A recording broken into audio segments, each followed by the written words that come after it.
आज राहुल गांधी उनके द्वारा लिखी हुई किताब को दुनिया भर में लहराते चल रहे हैं। वो सब जगह ये बोल रहे हैं कि अगर आपके पास ये किताब है तो आप मजबूत हैं। कल उन्होंने बयान दिया है, उनके भाषण में था, और आपके पास ये किताब नहीं है तो आप दूसरे दर्जे, दलित, पिछड़े, दूसरे दर्जे के नागरिक हैं। ये कैसी मानसिकता है कांग्रेस के नेताओं की? ये किस तरह का उन्होंने वक्तव्य दिया है? अरे ऐसे वक्तव्य तो 1960 की दशक में जवाहरलाल नेहरू ने दिया था आरक्षण लगने के बाद, जब वो अपने मुख्यमंत्री को चिट्ठी लिख रहे थे कि इस देश में आरक्षण दूसरे दर्जे, सेकंड क्लास सिटीजन पैदा कर रहे हैं। क्या दलित और पिछड़े राहुल गांधी और उनके कांग्रेस के नेताओं के लिए दलित और पिछड़े सिर्फ दूसरे दर्जे के नागरिक हैं, सिर्फ सेकंड क्लास सिटीजन है, या सिर्फ उनका वोट बैंक बनने के लिए हैं? इस बात पर राहुल गांधी कोई जवाब नहीं देते। जवाब उनको इस पर देना होगा, क्योंकि बिहार के चुनावों में वो भी लड़ेंगे और उनके नेताओं से ये सवाल हम लोग भी करेंगे और जनता भी करेगी। आपको याद होगा, इसी मानसिकता के कारण संजय गांधी उनके सांसद सदन में स्वर्गीय रामविलास पासवान जी को किस तरह से उन्होंने बदनाम करने की कोशिश की थी, उनके साथ दुर्व्यवहार किया था।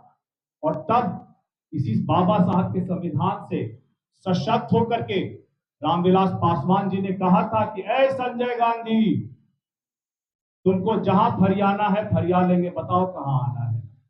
ये ताकत संविधान से मिली थी इस वक्त रामविलास पासवान जी को। लेकिन यही ताकत राहुल गांधी नहीं चाहते हैं कि बिहार के अन्य दलितों को मिले।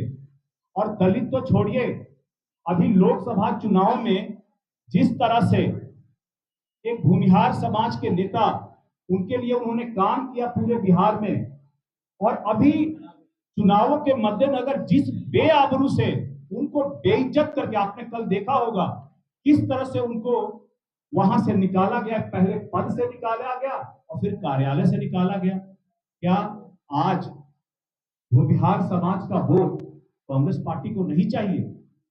क्या आज ये समाज कांग्रेस पार्टी और नेता राहुल गांधी के लिए प्रासंगिक नहीं रहा?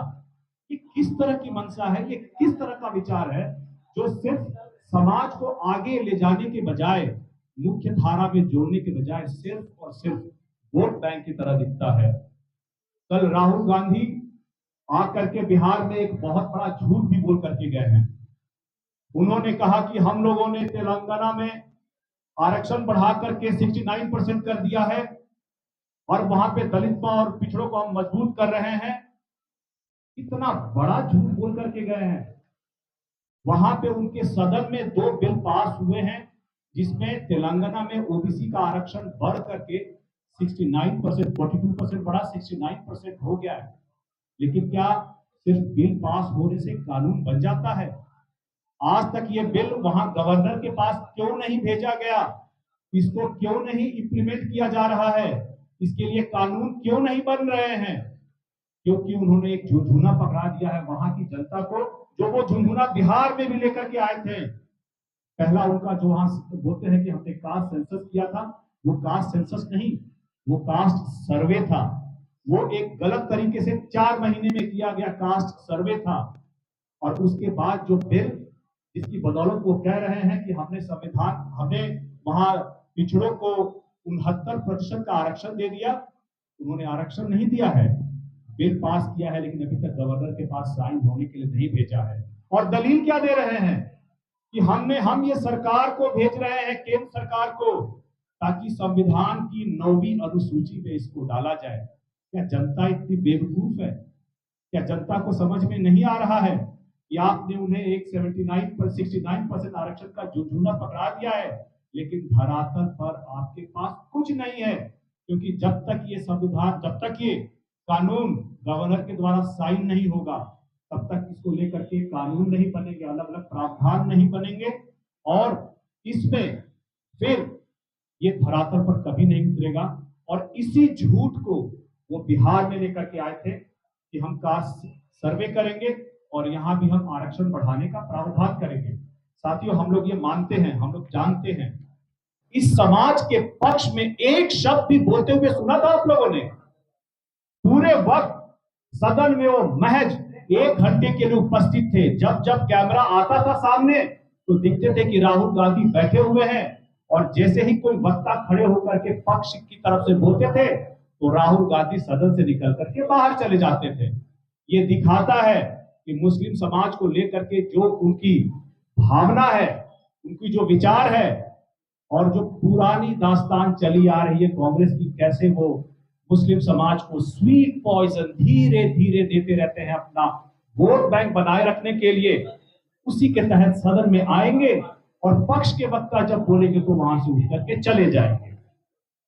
मैं साथियों आपको यह बताना चाहूंगा कि राहुल गांधी हमेशा अपने पास संविधान की एक छोटी पुस्तक रखते हैं, मगर वो दिल के पास नहीं रखते, पीछे वाली पॉकेट में रखते हैं।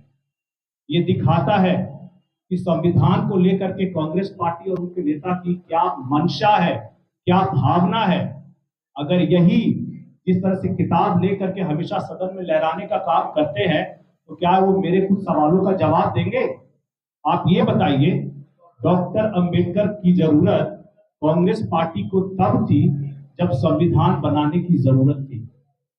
जब उन्होंने एक बार प्रतिकार किया कांग्रेस में, संविधान बनाने में डॉक्टर अंबेडकर चाहते थे कि रिजर्वेशन आरक्षण का प्रावधान हो, लेकिन कांग्रेस के बड़े लीडर जवाहरलाल नेहरू ने जब इसका विरोध किया तो उन्होंने कहा कि आप बना लीजिए संविधान खुद से, मैं छोड़ देता हूं। उसके बाद क्या हुआ? सभी को डॉक्टर अंबेडकर की जरूरत थी कि इनके बगैर संविधान नहीं बनेगा, इसीलिए उन्हें बुलाया गया और कहा गया कि ठीक है, आरक्षण का प्रावधान रख लीजिए लेकिन संविधान पूरा बना दीजिए। इतना कठिन काम सिर्फ डॉक्टर अंबेडकर ही कर सकते थे, क्योंकि उनकी योग्यता, काबिलियत भी उस समय ऐसी थी जो ड्राफ्टिंग कमेटी के चेयरमैन के तौर पे उनके द्वारा ही ये संभव हो सकता था। अब आप ये बताइए, जब संविधान बनाना हो तो डॉक्टर अंबेडकर चाहिए, लेकिन जब भारत रत्न देना हो तब तो जवाहरलाल नेहरू चाहिए, इंदिरा गांधी चाहिए, राहुल गांधी चाहिए। तब डॉक्टर अंबेडकर को संविधान बनाने के बाद, जिस संविधान के बदौलत ये लोग प्रधानमंत्री बने, इनके परिवार के लोग प्रधानमंत्री बने, उनको एक बार भी ख्याल नहीं आया कि इस संविधान जिसके बदौलत हम प्रधानमंत्री बन रहे हैं, उस आदमी को भी भारत रत्न से नवाजा जाए। अरे भारत रत्न खास करके गरीब मुस्लिम समाज, वंचित मुस्लिम समाज, हाशिए पर पड़ा हुआ मुस्लिम समाज, उसको लेकर के एक बहुत ही जरूरी वक्फ संशोधन अधिनियम 2025 आया था, जिसमें पार्टी ने अपनी तरफ से राष्ट्रीय अध्यक्ष चिराग पासवान जी और हमारे संस्थापक स्वर्गीय रामविलास पासवान जी के जो मूल उद्देश्य रहे हैं, उसी को हम लोगों ने अपने जहन में रख करके पार्टी की तरफ से इस बिल को सपोर्ट किया है। इस बिल का हम लोगों ने समर्थन किया है, और समर्थन करने का कारण बड़ा ही सिंपल है। देखिए, आप सच्चर कमेटी की रिपोर्ट देख लीजिए जो 2006 में आई थी, जिसमें मुस्लिम समाज की उनकी क्या सामाजिक स्थिति है, क्या आर्थिक स्थिति है, और कैसे उनकी स्थिति को बेहतर किया जा सके, इस बारे में अलग अलग एक्सपर्ट से बात करने के बाद लोगों ने रिपोर्ट में जो दी गई है, किस तरह से उसमें चाहे वो गरीब पिछड़ा मुसलमान हो, चाहे पसमानदा मुसलमान हो, जुलाहा मुसलमान हो, अंसारी हो, राई हो, उसको समाज में मुख्य धारा से जोड़ने के लिए जो भी उपाय किए जा सकते हो, उनको कैसे लाया जाए, जो हमारे संस्थापक का भी उद्देश्य था, विचार था, उसका हम लोगों ने समर्थन किया। और समर्थन करने के बाद हम लोगों ने इस बिल को सपोर्ट किया। हम लोगों ने अपनी बातों को भी बड़े ही खुले मन से संसद में भी रखा था। इसी के बाद साथियों हम लोग आते हैं, राहुल गांधी जी कल बिहार आए हुए थे। राहुल गांधी जी चुनाव के बाद तीसरी बार बिहार आए हुए थे, और मुझे लगता है कि कांग्रेस पार्टी के जितने भी नेता बिहार आते हैं, उन्होंने बिहार को अपना एक पॉलिटिकल टूरिज्म बना लिया है। ये कांग्रेस के जो वास्को डिगामा है, कांग्रेस के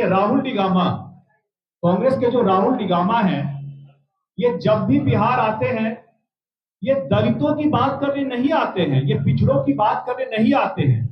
ये सिर्फ आते हैं कि किस तरह से, उनको पता है उनके पास तो है नहीं समर्थन जनता का, बिहार के लोगों का आशीर्वाद तो है नहीं, तो वो आते हैं यहाँ पे अपनी स्थिति को मजबूत करने के लिए नहीं, मजबूत दिखाने के लिए कि कैसे मैं राजद के सामने, अपने आका के सामने मजबूत दिखूं, ताकि मेरे लिए जो मेरे नेता हैं, चाहे वो कन्हैया कुमार जी हो जो भूमिहार समाज से आते हैं, या अलग अलग जो उनके नेता हैं, कैसे राजेश राम जी को मैं आगे करूं जो दलित समाज से आते हैं, कि मैं राजद के सामने अपना बार्गेनिंग चिप, अपनी दावेदारी मजबूत करूं।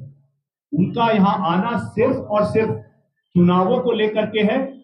वो न यहाँ पे बिहारियों के लिए आते हैं, न दलितों के लिए आते हैं, न पिछड़ों के लिए आते हैं। वो सिर्फ और सिर्फ यहाँ अपनी कुर्सी